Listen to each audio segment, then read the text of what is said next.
In conversation with XD Price, Steve grew up in the Welsh town of Port Talbot and Pontypool, where many of his family worked in the coal and steel industries. He moved to the southwest in his 20s and has spent many years exploring the rich lands and seascapes of Devon and Cornwall. From a very early age, he has had a deep fascination with Japan and the East, a beguilement that continued to feed his imagination into adult life. After receiving a nasty head injury from an accident while riding his motorcycle, in recovery he had been strangely left with a strong desire to write and create stories. Currently residing in Berkshire with his wife and their faithful German Shepherd, he enjoys mountaineering, skiing, rugby, and despite everything, still likes motorcycles. And on today's episode of Auto Interview, it's my utmost pleasure, joy, and excitement to have on the show today, Steve D. Price. Welcome on the show, Steve. Thank you very much. I appreciate the opportunity, Peter. Very Yeah, grateful. absolutely. It's my joy as well to have you on the show today. Quite exciting. We're going to be having a conversation around your book. Thank you so much for coming on. No, it's been absolutely my pleasure. Yeah, thank you. So, Steve, I want to first say that I am impressed reading through the description page of your crime thriller novel in the name of the Tides of March. And I would like you to tell us about the making of the book. What inspired you to write The Tides of March? So I'd wanted to write something for a novel for quite a while. I'd written something many years ago, a science fiction story, totally different to this that was read out on radio back then. Mm, And I wanted to write something. I had a few ideas knocking around in my head, but I'd always had a great fascination with Japan from a very early age. So I'm knocking on a bit. I'm nearly 64 now. So back in the wow. 1960s, when I was a young lad, the Second World War hadn't finished only 20 years ago. So things like the magazines, like the Commando and Victor magazines, it was all about the war stories and the war with Japan and the black and white films with John Wayne and Iwo Jima. It was all very, very war orientated as a child. Yeah, it probably wasn't Mm, that healthy, but that started my fascination off with the Japanese people, and mm, yeah, that fascination grew, and I expanded it as I got older and realized that they weren't they were depicted obviously as evil back then still, and probably still as the enemy, but the more I learned about these people, the more I understood their culture, their religion, they have a strong sense of duty and obligation to each other.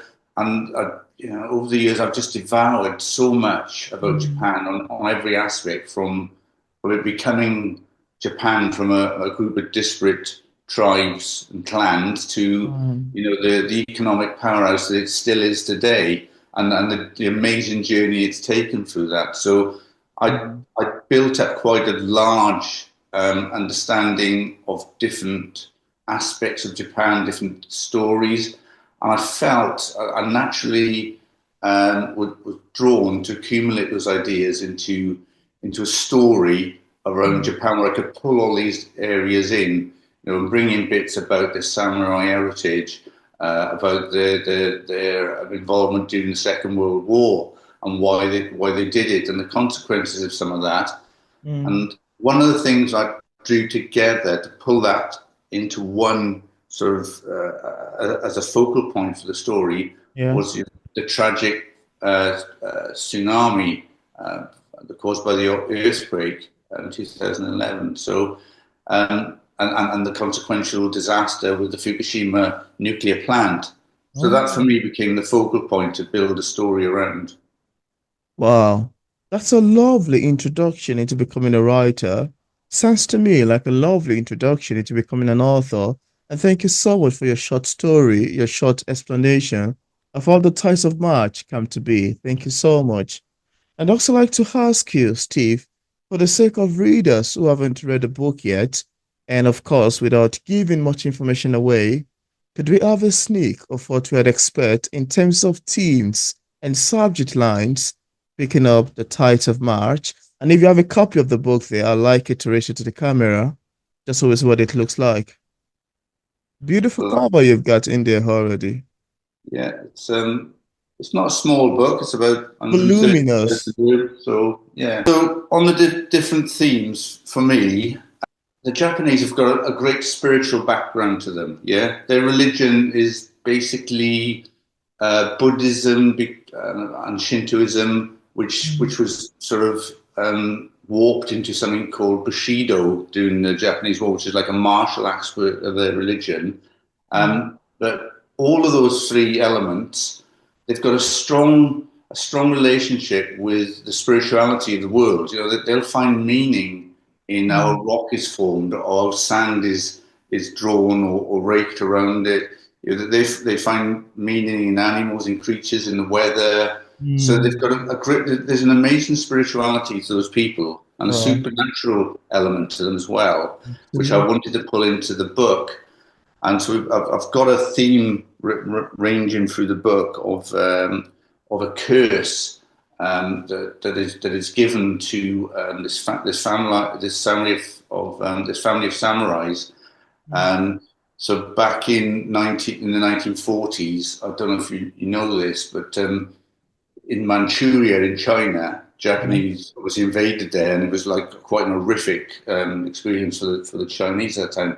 Mm. And one of even on top of that, of the horrors that were going on in Manchuria, they started a human experimentation camp there, like Wow. to carry out awful biological and chemical experiments on people. Yeah, where they just took people and did terrible things to them in the name of science. Yeah, and so the part of my theme running through the book is this family, this Japanese family, the Kurosawas, who their son because he's a biologist and not he's moved away from the samurai tradition. He's a biologist, but he gets pulled into this Yeah. and taken out to this experimentation area, and from there he ends up doing a deal with someone. I won't go into too much details of it, but there's a deal done where he does something for this witch and she does something for him, but the repercussions of it then echo through, the years afterwards, tens of years Mm. afterwards, up until 2011, through generations of this family. So that's one aspect of it.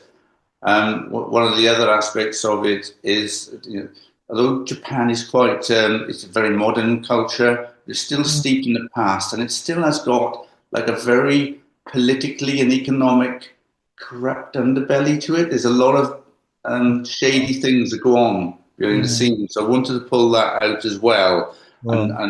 and pick up on a theme of corruption and murder around the Fukushima area, Mm. which pulls in another set of characters I've got, which are a couple of detectives. They're known as they're Tokyo's top detective outfit, who've been used to take down the Yakuza mafia in Tokyo, and they've been Mm. sent in to find out why Mm. important people are disappearing in Fukushima and what's going on. And Wow. they're quite an interesting couple of characters. One's a mathematician, so he's a PhD in mathematics and computers, and the other one's an ex-sumo wrestler, and he's like a massive guy, 2 meters tall, 200 kilos, and he's got a bit of a bad attitude in life generally, and I just have those play off each other. Wow. Um, throughout the series as I try to uncover what's going Mm. on there.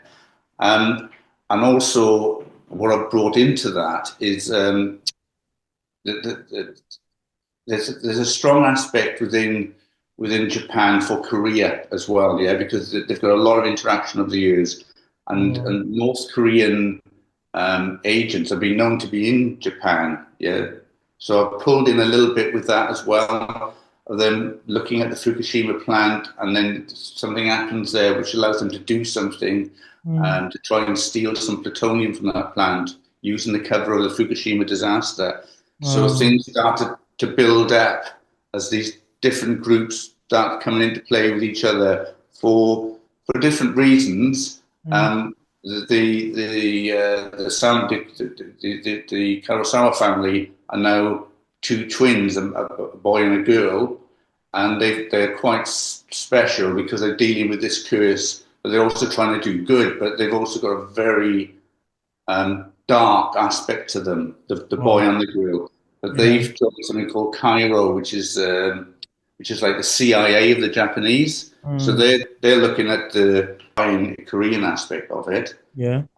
and but the two detectives that come in, they're just looking for the criminality. They're looking to take down some high-powered corruption. But these two links start to come into play as we go through the book. And there's a few other little characters that come in there as well. I think there's an interesting porn star in there at some point, working for the Koreans, and yeah, it sort of accumulates around that Fukushima disaster. Some of it's played in sort of in retrospectively, so it starts around the disaster, but then jumps back and forward. Sometimes a few weeks, sometimes years back to 1940s Wow. where the coup takes place.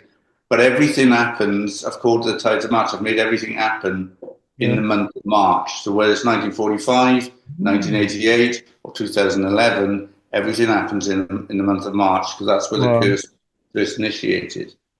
Wow, that's quite an amazing you've got in there. That's quite an amazing one. Quite deep.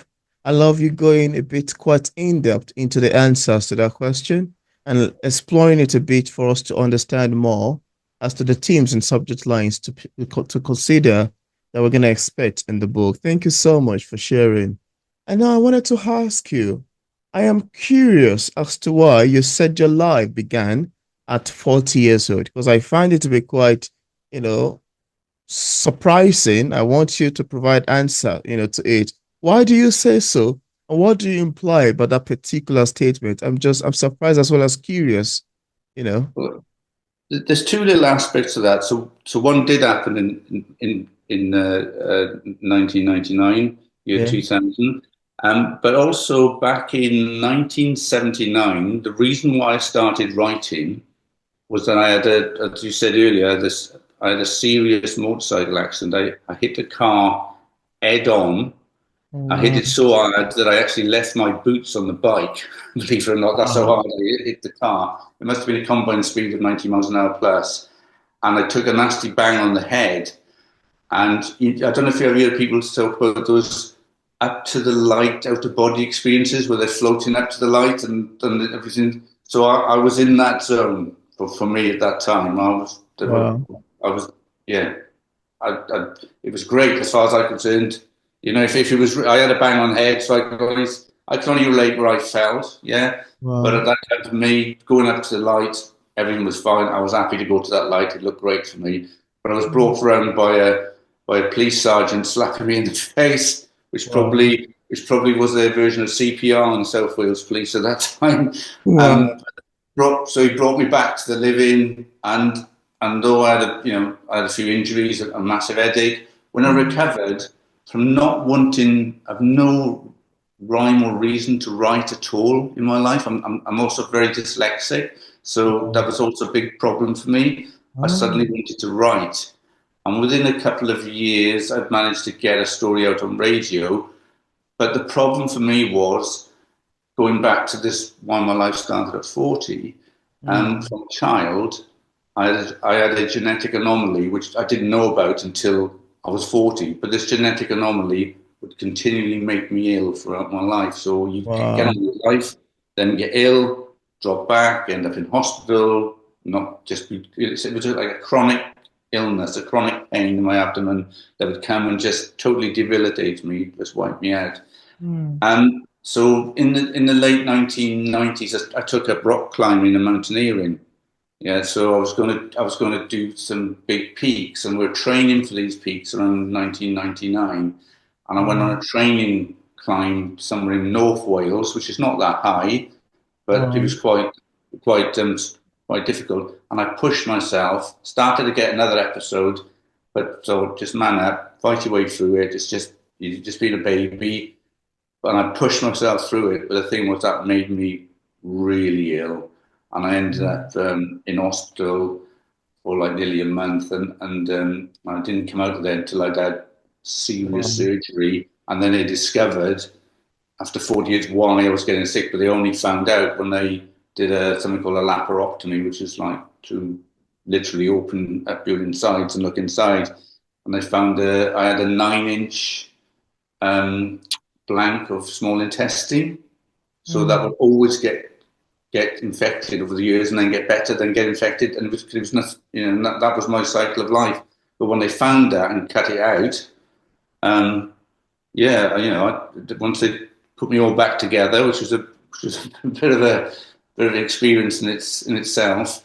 I just, yeah, my life sort of took off. It didn't have that stop. After 6 months or 12 months getting ill, I could just continue on. So my career moved forward, my education moved forward.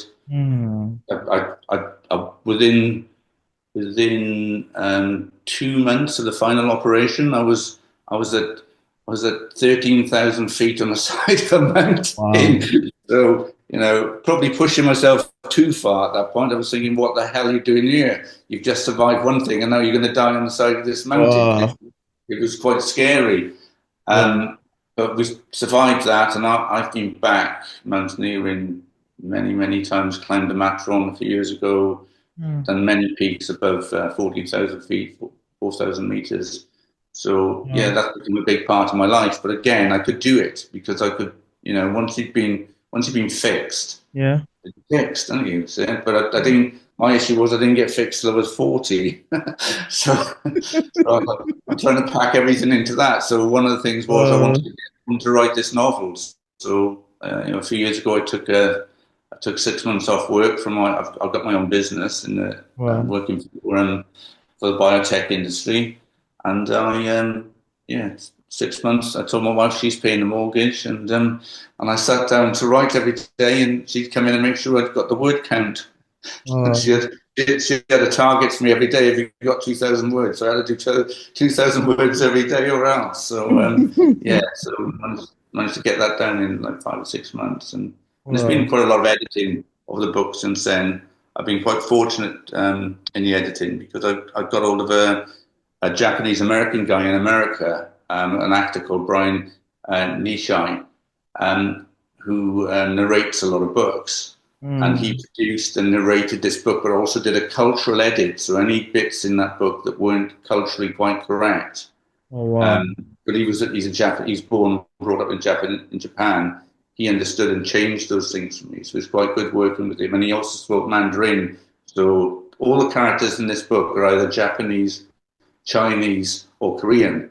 So it was great having him on board because any little nuances or mistakes, he would put right.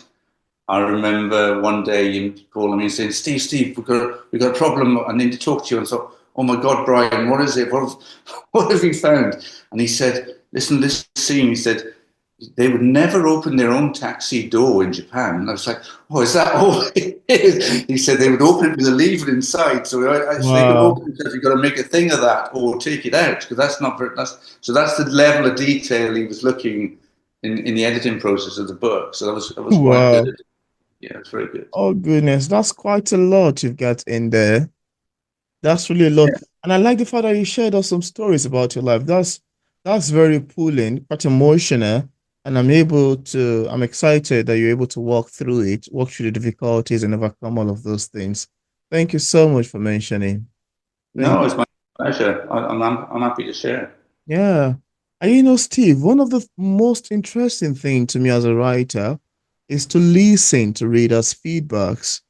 And you may want to agree with me that one of the things that make literature to be complex is the fact that it can be interpreted in different ways by different readers based on their opinions.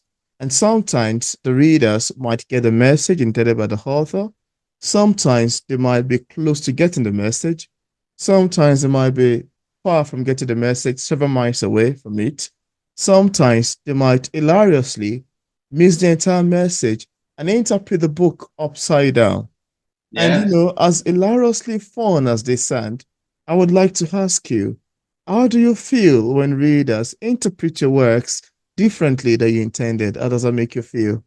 No, I feel good about that because I read quite a lot and I read about authors as well, and a lot of them have said the same things that you're saying now. You Yeah. know, um, there was a famous book called The Wasp Factory by Ian Banks, which I read when I was ill in hospital. Actually, it's not a book you should be reading when you're not very ill. But one of his interpretations was people just took. He thought he was writing one book, and they took a different interpretation out of it. And I've had similar experiences with the reviews of this. People hone in to different aspects, and I think I didn't think that was such a big thing, but they have made it quite a big thing, like the interaction between the twins in the book. I didn't think it was such a big thing, but some reviewers wrote quite an interesting piece on that, saying it's quite affecting how the relationship between the brother and sisters evolved. Oh. And I didn't realise that I'd done that until somebody fed it back to me. So I've had quite a few things like that actually. Mm. It's like the banter between the two detectives. Some people love that, Yeah. and some people hate it. They took a different term from it. They say it was just it's too juvenile or whatever. But it's just Oh two wow. guys very close Juvenile. together, having a very personal relationship. They're just ripping into each other all the time, but very professional in their job. Yeah, and sometimes in quite dangerous circumstances. So, you know, people take from things, you know, some people can find a meaning in life in the back of a cigarette packet, yeah, and other people can read War and Peace and it won't touch them.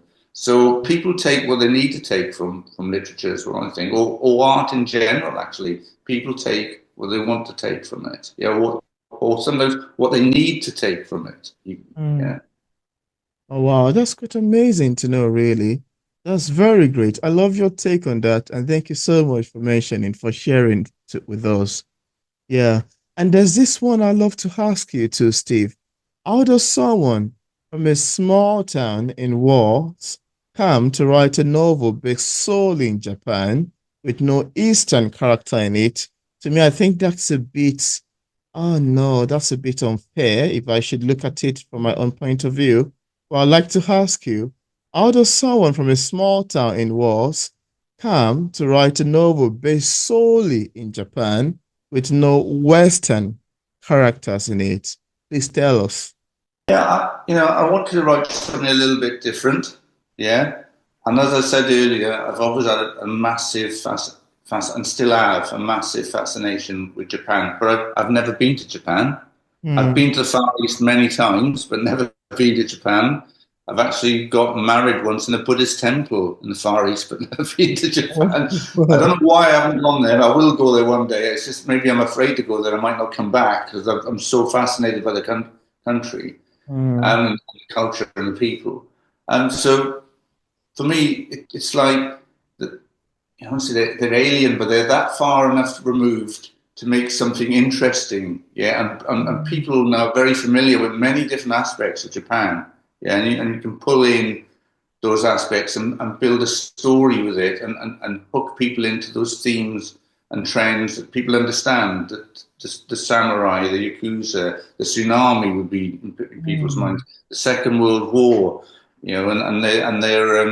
their relationship with atomic energy from being the first country in the world and hopefully the only country in the world to be hit by two nuclear weapons to then Oh, embracing nuclear technology as energy, which yeah. built up their country.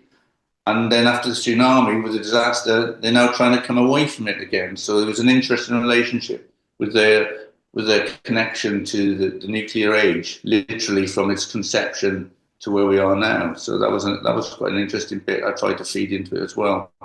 And Wow. also, as I said, I'm really fascinated by the spirituality and the Hmm. culture and the Wow. strange it's the strange religion they have with this Shintoism, this part of part of the earth, part of the land, and part of the spirits all in one. And during the tsunami or after the tsunami, a lot of strange things happened. People relating to seeing ghosts and what have you. And I try to bring some of that into the story as well.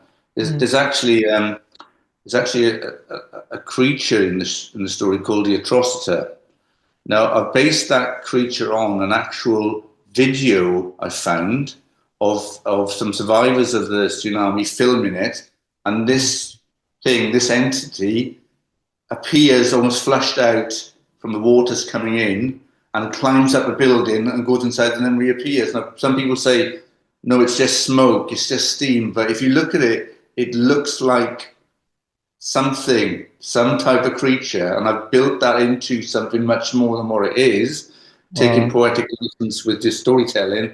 And it's called the Atrociter. And it appears periodically throughout the story at inopportune moments for certain people. So Wow. I've managed to weave that in. I hope I've picked up a strong spiritual side of this book as well as it's gone through the Wow. supernatural spirituality side of it. Oh, wow. That's quite amazing to know, really. Thank you so much for sharing. Thank you. And I want to ask a bit more like a personal question, yeah? I would like you to tell us about your dyslexia experience and how you overcame it. Would you like to? Yeah, sure.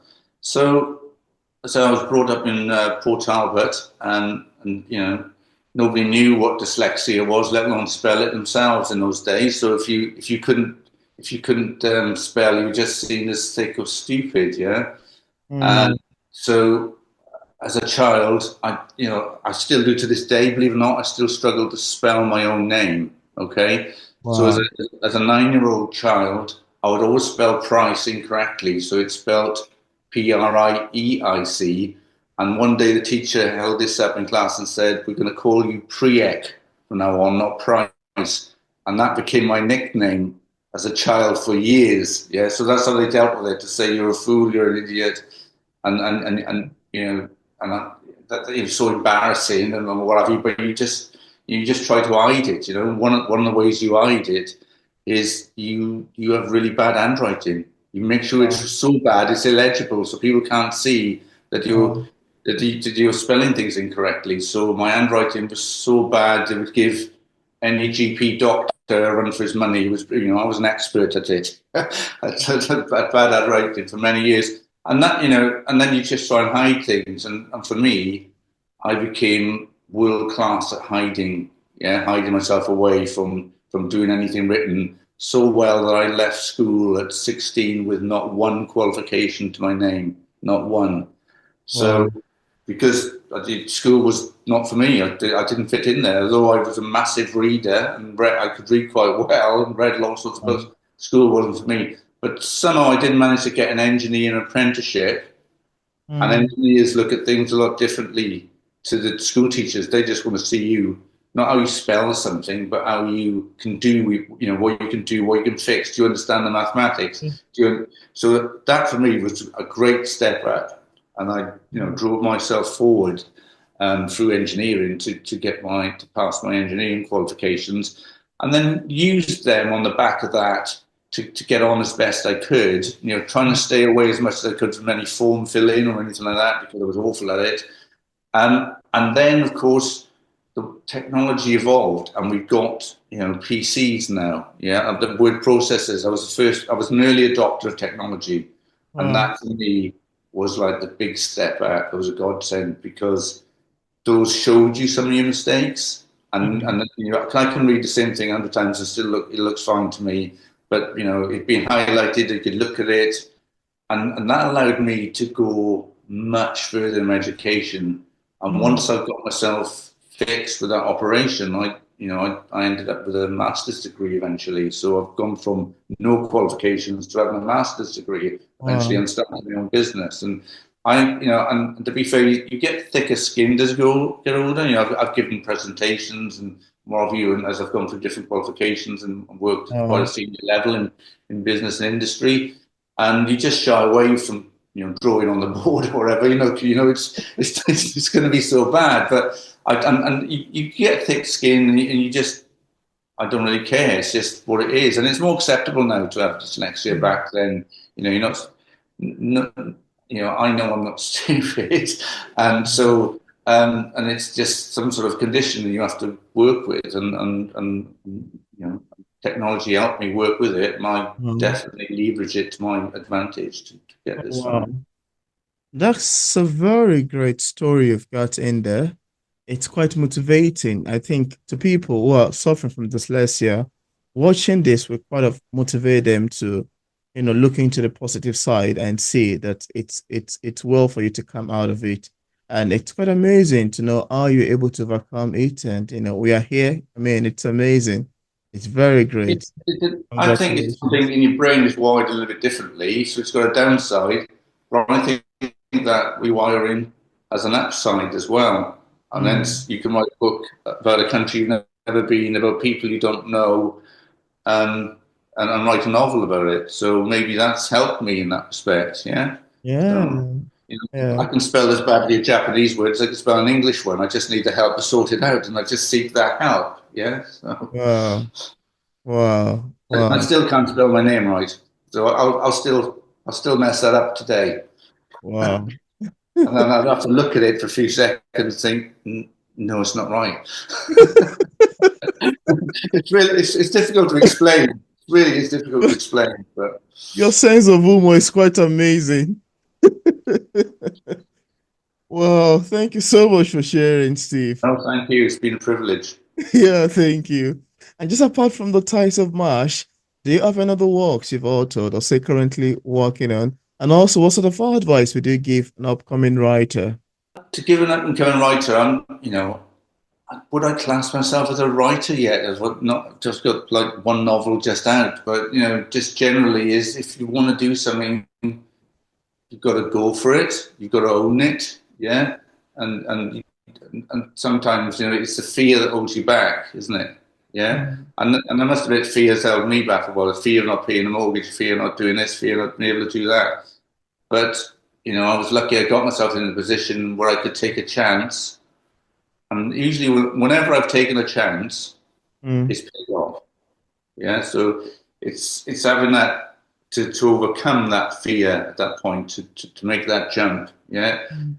they say there's nothing to fear but fear itself. But there are some tangible realities to doing something, to throwing yourself into something. For me, I was told from a very early age, it's all or nothing with you, Steve. And I know that, and I was told that from a very early age. You're a very all or nothing person. So I was either doing it or Mm. not doing it. So if I commit to it, I'm in. Yeah. Wow, that's amazing. Yeah, and on another book. So this book, it mainly introduced a lot of characters. So I was working on another one in the series of it at the moment. So, and I've got a few other things in the pipeline as well that I'm working on. Mm. So yeah, we'll see. I really enjoy the writing. I really getting it. I love getting into another world and being those characters and being something else. And it's a weird thing. You sit down and like.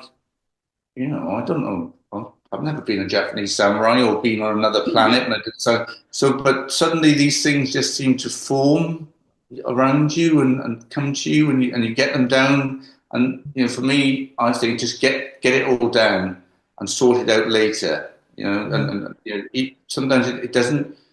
Writing this book, another thing, it doesn't come in a linear fashion to me. Mm. It Wow. sort of grows organically. Yeah. So you get a nucleus of an idea, and then it's like cells splitting. It just forms off. Yeah. But the important bit then is to cut back, and see what's important and what's not, and get it all out and sort of lay it out and understand it and move it around and get it into some sort of shape. So Mm. there's an artistic side to it, and there's a process to it. There's a technicality to it. So, and I'm Wow. bored for those. I learn every day. I learn more about.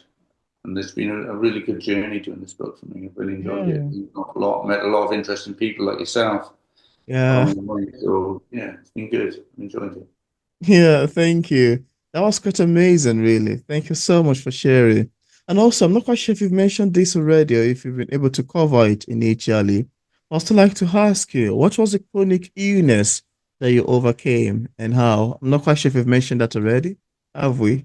Yeah, so it's. I'm not sure what the name of it was, but if you're your tummy, your intestines, yeah. M- Mine came off in a 9 inch um, pocket. So instead of going that way, one took a right, and then it would stop because there was nothing at the end of it. So imagine that pocket becoming infected Wow. inside you, and then it would clear, and then get reinfected. So that was my life for 40 years, and Wow. they've got to do quite a big operation for you to get in there to find that. And by that stage, I was actually really ill. I had a massive infection, and I actually woke up from an operation with something called a colostomy. I don't know if you know what that is, where they put your bowel on the outside of your tummy. Wow. So for 3 months, I remember waking up shouting at the nurse, "Nurse, I woke up too early. There's something on the outside that should be on the inside." Wow. And she said, "Don't worry." I didn't know I was going to get anything like that. She said, "Don't worry, we've done that. It's a temporary thing. They'll change it in a few months, but you've got to live with it for 3 months to let your body heal." So yeah, so I did that, and it did heal, and it went back. Oh, wow. But it sounds, a lot of people live with these things for the rest of their lives. I was very fortunate. I only had it for 3 months. But Wow. you get on with life. You want to live, so you just get on with it. I was, rock climbing with it before before the operation to reverse it. In fact, I was climbing with that because I was so thin. I was thinking I weighed about 8 stone when I left hospital. I was so sickly, Wow. but my strength comes back, but your weight doesn't. So I could climb, and my climbing partner said, "You've never climbed to that grade before in your life. You've never been able to do that because your strength comes back. Your body's been allowed to build itself, and my weight hadn't." So from that, he said, "Well, once you've had the reversal operation, let's go for the climb." Which was like a crazy thing to do, really, because we got into quite serious difficulties on that climb on our first one. Mm. But yeah, within a few months, I really had grasped. I was back into life, yeah, Wow. literally. So yeah, it was a great thing for me, and always has been. So massive. Wow. You've really gone through a lot, Steve. That's a Yeah, lot. I feel like I know people have been through a lot worse, yeah, and at least they've gone through it, yeah. A lot of Mm. people don't get through it, do they? Yeah, So that's true. Oh, wow. Thank you so much for sharing. I find that to be quite emotional and quite pulling. Thank you. And just for the case of viewers who are currently watching this interview, I would love to get a copy of your book. On what platform is it available on for purchase? paperbacks are available on Amazon, Waterstones, all major outlets, and the ebook is available on Kindle, and I think a few others as well, but definitely on Kindle. And the audiobook is only available on the Audible platform, which is an Amazon platform. Yeah. So the audiobook's on Audible platform. So yeah, that's where you can get that. Yeah, that's great. And I left a link in the description part of this interview where interested viewers can get a copy of XD Price book directly on Amazon, Barnes and Nobles, on his website, and also another platform. I also left link to his social media pages for possible followings.